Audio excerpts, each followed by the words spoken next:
Well, thanks everyone for joining. I'm Avi, CEO of DX, and Laura, CTO of DX.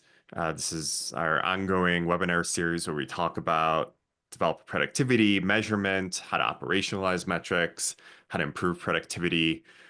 So today we're talking about a really fun topic, which is how to set targets and goals for developer productivity metrics. And I think this is probably one of the most challenging problems in this whole domain.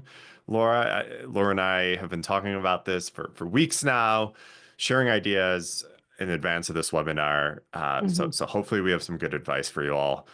Um, in Yeah. terms of just some housekeeping, we'd love to hear just questions in the chat as we go through. We'll try to address those. And at the end, we'll come back around and try to address any lingering questions as well. Um, Yeah. Laura, I'll hand it to you. Yeah. Thanks, Abby. So, as Abby said, we spend a lot of time thinking about operationalizing metrics. And neither of us believe the problem of what to measure is perfectly solved. But right now, we feel pretty confident that Core 4 is the right place to start, at least. So, Core 4 is the new framework from Abby and myself as co-authors with collaboration from the authors of DoraSpace and DevX. This is a great general guidance to get start with measuring.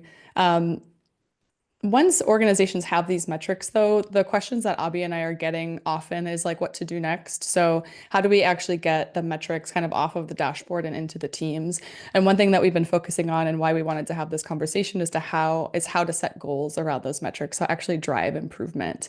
Abhi, I just wanted to hear from you. You know, you're also having lots of conversations with companies all the time about this. What are some of the challenges that you're seeing when organizations are trying to start using these metrics, especially to set targets and set goals for continuous improvement? Yeah, I mean, this has been a challenge for a long time. I mean, folks who've been a part of the Dora community for years, there's been a lot of attempts within that world to how do we set goals around Dora metrics? Should we even be setting goals? There's a lot of stories on goal setting gone wrong with particularly Dora metrics, really all types of metrics. And uh, I think one of the common patterns is kind of blanket setting targets on metrics in a haphazard way, and then the experience for teams, right? It's Mhm. often some of these metrics don't really make sense for teams to target, or in some organizations, there's definitely been reports of like rampant teams just kind of fluffing the metrics to be able Mhm. to inflate the numbers and hit those targets. So, that's a story I think we hear over and over again, and that doesn't even get to the root of like what the problem is, but it just shows how tricky this problem is for everyone. Yeah, it's definitely tricky. And I think the kind of the classic like stereotype of our company decided we wanted to do Dora metrics, and then now we have everyone has the target of qualifying like in the elite category, or hitting some external benchmark, regardless of context, regardless of how often that service might be updated, if it makes sense. That's sort of like the trope of poor goal setting, because it just ignores a lot of the context of organization. So one thing I see is metrics overwhelm, definitely from companies that are trying to get started. There's just so many metrics out there. We kind of have a fire hose of data in some cases, and it can be really difficult for leaders and teams or individuals to figure out where to focus as well. And that leads to like a little bit of analysis paralysis. Yeah. And I think, the reaction, not only are numbers overwhelming, but numbers are scary, right? And Hmm. I think organizations often kind of roll out these metrics. They explicitly or implicitly communicate that these numbers should be targets or should be Hmm. targeted. And the reaction from teams that can be sort of not a frictionless experience for organizations that can immediately create mistrust, fear around these numbers. So we'll talk about this more, but it's so important to kind of Hmm. get ahead of that, like always be communicating prior to rolling out the numbers so that the intention is it's often good to just clarify, like, we're not setting targets on these. Like these are actually numbers we're observing to learn and kind of monitor, not to target or evaluate teams. So we'll talk more about that later, but I think that's Hmm. another pretty common theme and challenge as well. Yeah, and Abby, you mentioned already like teams sort of fluffing the metrics, and I know whenever I bring up setting targets around metrics up to executives or individual contributors alike, I'm sure a lot of you out there right now listening to this are scratching your head thinking, but when we use metrics in public, aren't teams just going to game the system? I think this fear of gamification of the metrics holds a lot of us back when it comes to, using metrics in public or even setting targets around them because we know that the consequences can often outweigh the benefits. And it's kind of like a fine art and a science to figure out the right way to do it. So we'll definitely make sure to get into gamification as well. On the topic of gamification, I think, kind of tying up this conversation and coming back to the Dora metrics. Dora is very practical and useful for a lot of companies because of the external benchmarks. And I also see teams struggling to understand how to use benchmarks and how to set actual targets, if they should be aiming for the external benchmark, if they should be aiming for something else, like, how to actually figure out what the number should be, what should they be striving for? I think that's a pretty common struggle for these companies as well. And of course, one thing that comes up often on this topic is good arts law. So Laura, maybe just a Hmm. quick primer on good arts law. We'll be talking about this theme a lot throughout this session, but just for folks who aren't familiar with it. Yeah, we'll definitely go in depth into gamification. Those of you who haven't heard about Goodhart's Law before, it's the kind of concept that when you have a measure and it becomes a target, it's not a good measure anymore because individuals are incentivized to either they're kind of incentivized to distort the data or distort the system. So you're not going to get an accurate reading. An example might be, we want to reduce the number of bugs. And so we have that target. And then kind of the classic trope is like people will stop reporting bugs and then we're going to artificially bring that number down. We actually end up with a system that's overall lower quality than it was before because now the bugs aren't visible to us. But this is kind of a risk I think that's in everyone's kind of hindbrain as we talk about metrics out in the world because it's natural human tendency to feel a little bit threatened maybe or feel a little bit scared when we have kind of specific numbers driving our evaluation or like leading to our promotions or our bonuses. So how do we avoid that? And I think you and I both can talk a little bit about what we've learned and how to avoid it. Actually with that, why don't we jump into more about like kind of solution mode, what to do about this problem? We have data, we have a desire to improve. We know that we want to drive accountability and we want to set targets around this data, but like how to actually do it. So we need to take a few factors into account. Of course, we want to kind of avoid setting blanket metrics. We need to find the right target, avoid gamification. One of the things, Abby, that we've really been focusing on a lot, and if you caught our last webinar, we talked about this concept of diagnostic metrics and improvement metrics. We've kind of, lately been talking about this idea of controllable input metrics and output metrics. Can you talk a little bit more about like this input versus output metric and why it matters for goal setting? Yeah, I think this idea of controllable input metrics versus output metrics relates highly to the concepts of like leading and lagging indicators, but I think the controllable input and output verbiage is more clear. Uh, One of the biggest mistakes I think organizations can make is to set targets on output metrics, and there's actually a whole dialogue within the Dora community about this problem as well. But when you set targets on output metrics are, in contrast to controllable inputs, are things that teams either can't directly control or are not really clearly actionable to teams. And so when you set a target on an output metric, this can create a poor experience for the team because they don't really know what to do. And it can often lead to them just distorting the numbers, just targeting the number instead of actually improving the system. So a really good example of this would be like PR throughput. right? This is a good metric for tracking productivity. This is part of the core four.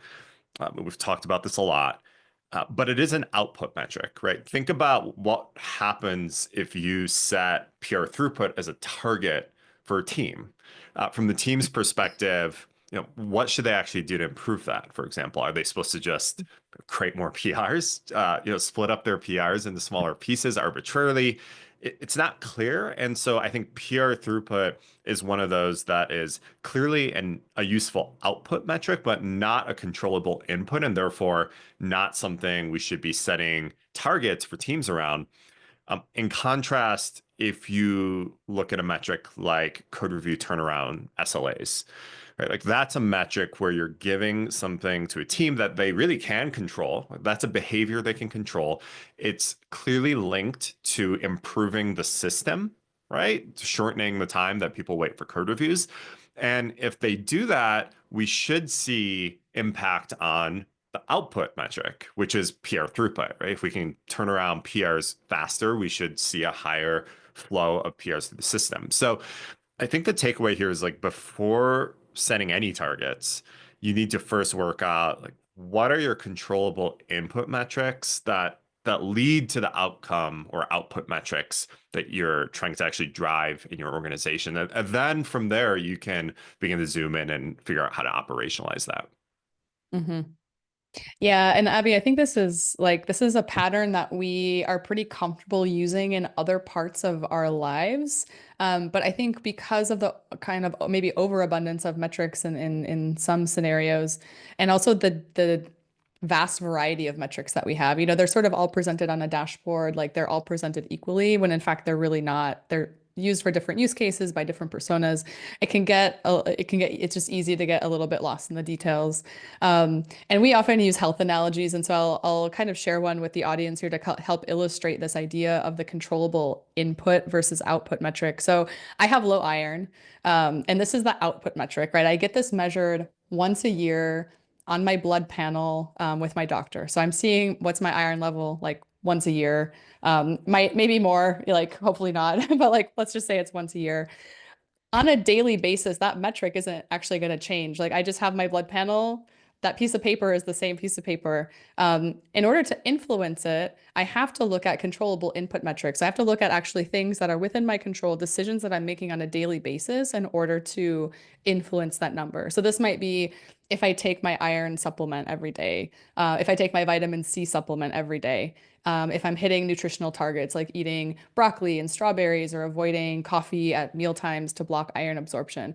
If I look at those all together in my daily habits, that is my control. And I know that if I'm making progress on those and sticking to those, then I can actually make change on that output metric, which is sort of like the, big picture sort of lagging indicator that I'm going to have measured much less frequently. So just like, for PR throughput, we don't know, is the controllable input metric typing faster? Is it reducing batch size? Is it increasing build time? Like we have to break down these big output metrics into much smaller chunks that are much more locally actionable for teams. And that's really the area that we want to focus on. And I think communicating this is so important too. Like clearly Yeah. calling out, here are the controllable inputs and here are the outputs that we're trying to drive.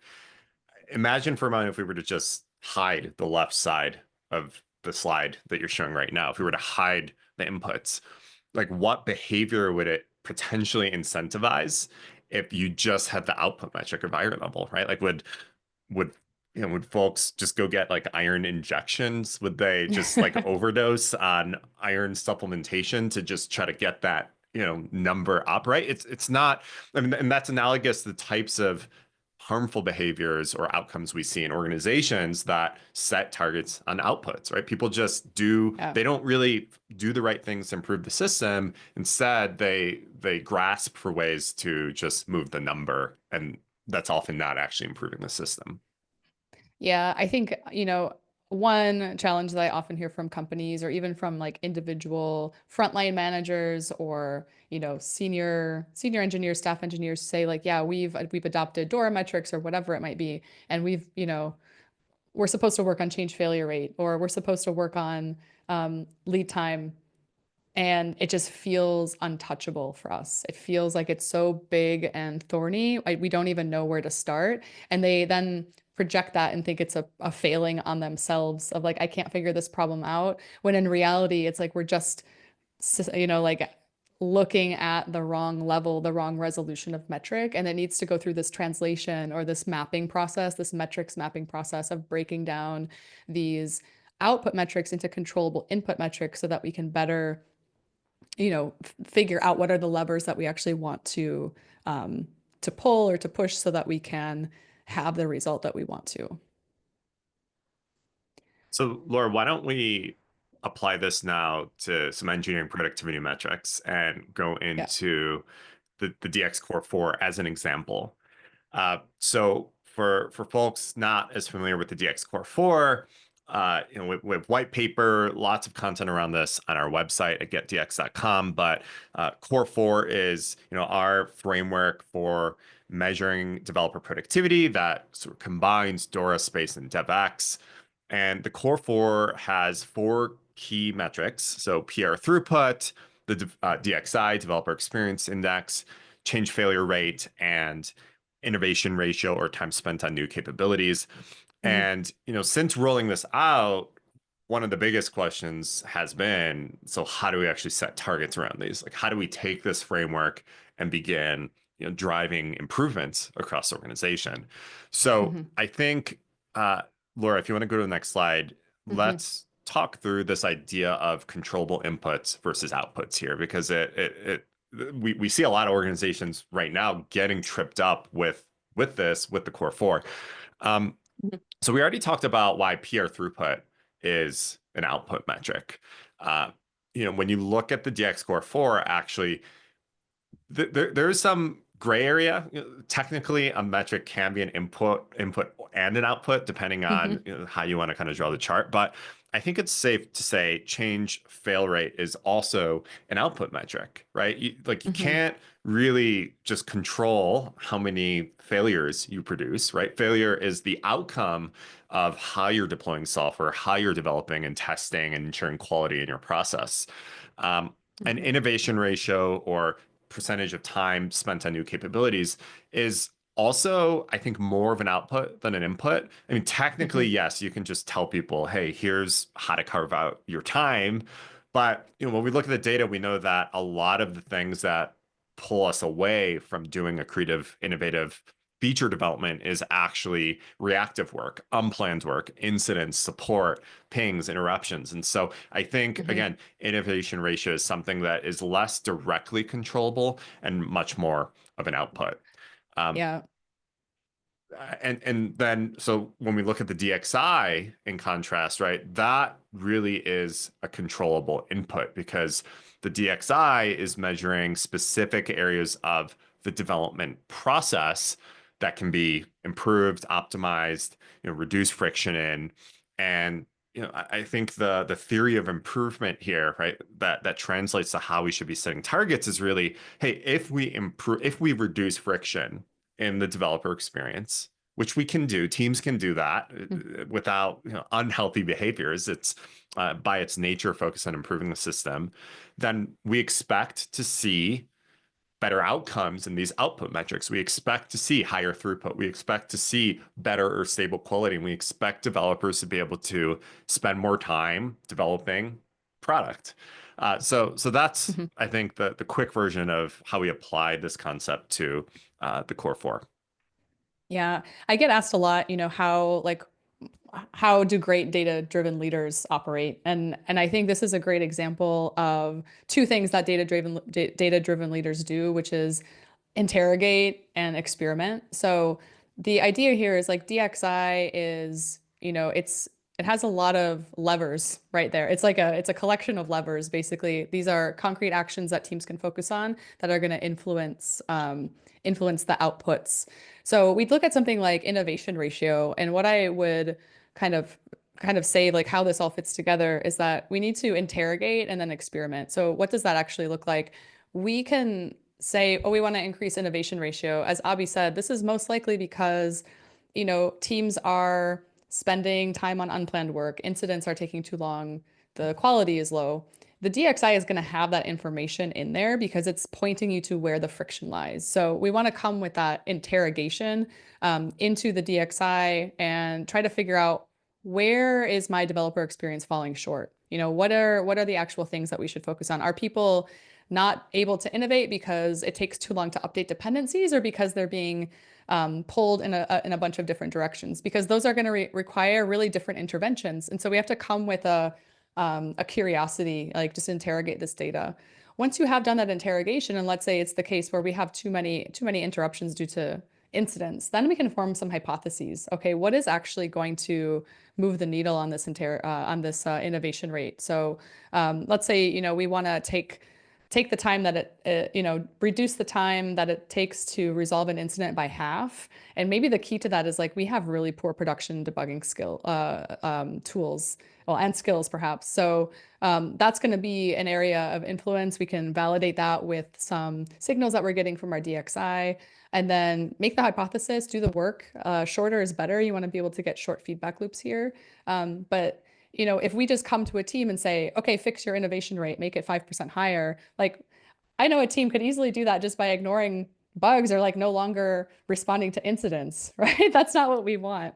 We don't want a distortion of the data or distortion of the system. We want to improve the system, actually. And that's why we need to tell the more complete story with this metrics mapping, with interrogating the data, forming hypotheses, setting the right goals at the right level. I'll share two more thoughts before Laura, we move into gamification specifically. But Mm-hmm. for folks coming in here who are more familiar with Dora than Core 4, what we're talking about here 100% applies to Dora as well. Dr. Mm-hmm. Nicole Forsgren and the current folks leading the Dora organization are fairly public in saying that you shouldn't set targets on the Dora metrics. I know Nicole recently did a webinar where she said metrics optimization of the Dora metrics is not the goal. And in fact, the Dora framework has the capability catalog that is sort of the Mm-hmm. input, the controllable input to the Dora metrics, which are an output. And so again, this, whether it's Core 4, Dora, or really any set of metrics, really distinguishing what are the controllable inputs from the outputs, framing them clearly as two separate things, and then focusing on those inputs is how you're going to create a healthy Mm-hmm. culture around targets and data-driven improvement. Yeah. Laura, that then brings us to talking a little bit more specifically about gamification, because even if you set targets on the right numbers, you can still run into negative behaviors, gamification in the organization. So let's talk about, how do we counteract that? Yeah. So I think, my headline here is, like, we know how people react to systems of metrics being presented. And so it's up to us to design a better system. So we talked about Goodhart's law, which is like, when a measure becomes a target, it's no longer a great measure anymore because it just gets distorted. There's also Campbell's law, which is when you use a number or a measure to make a decision, the less you can rely on that measure. There's a lot of history about how human beings react. And so if we're worried about gamifying the system, just know that's not a problem with the developers, it's a problem with the system. So let's come together and make a better system. I think when it comes to gamification, there's really like a couple design flaws really to avoid. One is one-dimensional metrics. So in the scenario that Abhi is talking about, we set a target on PR throughput. That allows a lot of it allows gamification, because we might inflate or satisfy our goal for PR throughput, while everything else that's important to the business sort of falls to the wayside, because our view of system performance isn't multidimensional. It's just one dimensional. We have we're overly fixated just on that one thing. So that's one big design flaw. The other thing is really emphasizing incentive or reward, and celebrating like hitting the threshold, rather than really focusing on improvement and learning. Specifically, I can think of scenarios where a promotion is tied to your commit count. That's like a classic example of heavily incentivizing people to game the system. Of course, of course, we're going to get very low quality commits if that's the scenario. So to avoid gamification, we want to make sure we're using multidimensional measurements. As Abby mentioned before, targeting these controllable inputs versus outputs puts a lot more control in the teams and makes it a lot less likely to experience gamification simply because we have more and higher fidelity insight into what's actually happening in the system. We want to avoid overly incentivizing or rewarding hitting a specific threshold of a number, instead focus on the learning and improvement and the process. Giving teams time to do the work is also something really important because it just it removes sort of the threat, I would say. And I think when people are feeling under pressure and threatened, or they don't feel any sense of recourse, like they think that this is an unfair expectation being set on them, they don't feel that they actually have the room, skills, or autonomy to take action to improve the system. Then we're going to get those other behaviors where we're distorting the system or distorting the data. I think like the overarching theme is to really be inviting in this process, right? Don't just drop targets, metrics on teams, but instead really invite them to be a part of improving the organization, improving the business, and being given time and permission to go improve the system that they exist within, right? Like teams Mm-hmm. want to improve this stuff. They'd really love nothing more than to have time to improve this stuff. So we just have to define the sort of the right framing and guardrails around that, and make Mm-hmm. sure we're instructing and inviting teams to go improve that system, and make sure that we're not instead making targets a scary evaluative thing that is really a negative experience for teams. So make it positive, and like you said, Laura, like celebrate the improvements and efforts, and don't make it just about numbers and Mm-hmm. evaluations. Yeah. Ben Norris, you had a great question about how to help developers buy into some of the metrics, kind of explaining this anecdote. Like they make sense, but when I showed the developers some of the metrics that we were gathering, it was like maybe a little bit of it threw the team off a little bit. Um, and I think this question, or like Abby, your point of like inviting them, making sure that the intention is really clear. These metrics are meant to improve the system, not meant to evaluate individual performance, not tied to your bonus or promotion. I hope that's the case. Um, just helping the developers understand what's being done with them, improving the system, and then also for things that are a little more controversial. And PR throughput is controversial. It was controversial even with our authoring team. We kind of went back and forth on it, but understanding like what it's being used for, who's seeing the data, what decisions are going to be made with the data, all of these things that sort of demystify what the metric is being used for will only help acceptance, because in the absence of information, teams tend to make up things to fill the gaps to answer their questions. And that's the last thing that we want. We just want as much transparency as possible. Or I would also add that when you get that negative reaction from developers, when they Mm-hmm. say, "Hey, like I'm not sure if these are even the right metrics," that's usually, in my experience, uh, often a pretty telling signal. If developers are reacting to a metric saying, "I don't know if we should be looking at that," like that's probably a case where we've accidentally framed an output metric as Mm, an input, right? And I know a lot of leaders feel like, oh, developers are just always going to push back against metrics, and the developers feel like, oh, leaders are just trying to bludgeon us with, metrics and data-driven yeah. evaluation. But I think in reality, that area of friction when developers kind of push back on specific metrics, that's a good signal to dig into. And I think 9 times out of 10, it's going to just be a misunderstanding or an opportunity to clarify, oh, this should actually be an output, and we need to come up with a better controllable input that really makes Hmm. sense to the developer and to teams. Yeah. Yeah. Abby, I want to get into maybe some of the more like tactical, logistical parts about setting goals. One of the other questions I'm asked a lot is like, okay, let's say we've got the right controllable input metrics, we're avoiding gamification, but like how many targets should you set in a given time period? Like, what's a reasonable amount of things to focus on at a time? Yeah, I don't know if there's like a magic number there, and metrics are tricky because sometimes you have compound composite metrics. So like one metric is actually 20, but you can kind of pick and choose. I think the anti-pattern to avoid is, one of those things where you have like 30 different metrics in a spreadsheet across 5 different dimensions, and you're kind of telling teams, yeah, go like make this all green or make this all look great, Mm-hmm. right? I think it's important to really focus the organization, focus teams around, a pretty narrow set of metrics and goals. I think if I had to pick, I'd say like around 5 to 6 controllable input metrics at a time, I think is Mm-hmm. like about the max I would generally recommend. But that can shift every quarter, every 6 months. So Mm-hmm. it's a journey, and you can kind of iterate on that as you go.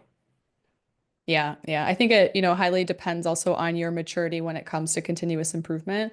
If you're just getting started out, or if you're just starting out, one of the things that I like to emphasize is like it's not just about developer productivity metrics, like it's about metrics in general. And so it's not about like, are we focusing on code review SLAs? It's like how, as a team, are we using metrics to inform our habit of continuous improvement? That's also something that your teams need to focus on. And so the smaller is better when you're getting started as well. I think as you mature, then aiming for that 5 to 6 max that Abby shared is definitely a good number to have in mind. Laura, I see a really good question in the comments around multi-dimensional set of metrics. The question comes from Seth Nelson.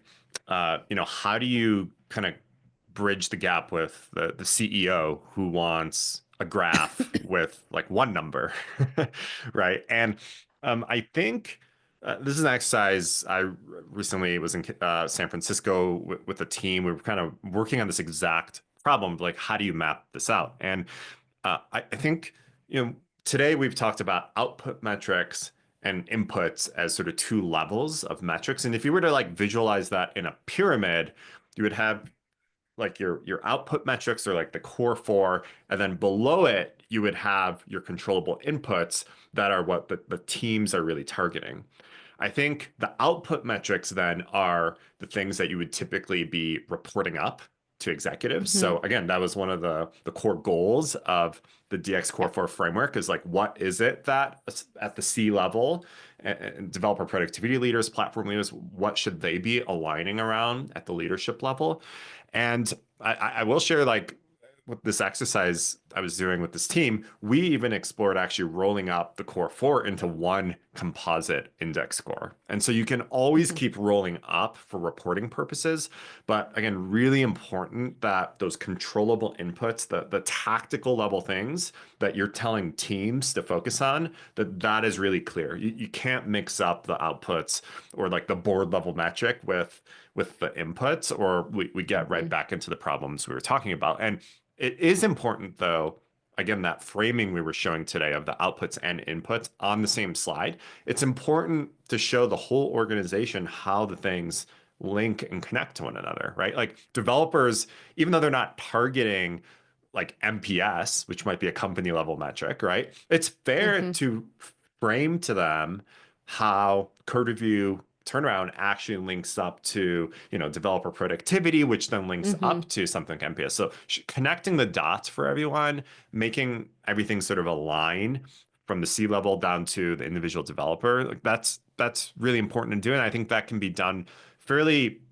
simply when we just understand these different levels of metrics. Yeah, I think what you're saying, Abby, leads really nicely into a question that a couple folks have had about connecting the metrics to business impact. And that just sort of expands on what you were talking about just now of like drawing the line between what we're doing here in engineering and what the impact is on a business. So this the metrics mapping concept where we're taking an output metric and breaking it down into controllable input metrics, that's sort of the mindset that you want to have when trying to connect what it is you're doing in engineering back to, for example, a company OKR, or in fact, maybe the other way around. We say, okay, our company OKR is to increase time to market. what would we need to do in order to increase time to market? Like, what are the things that are standing in our way? We're losing time due to inefficient processes. We are spending too much time on KTLO. We're being interrupted too much by incidents.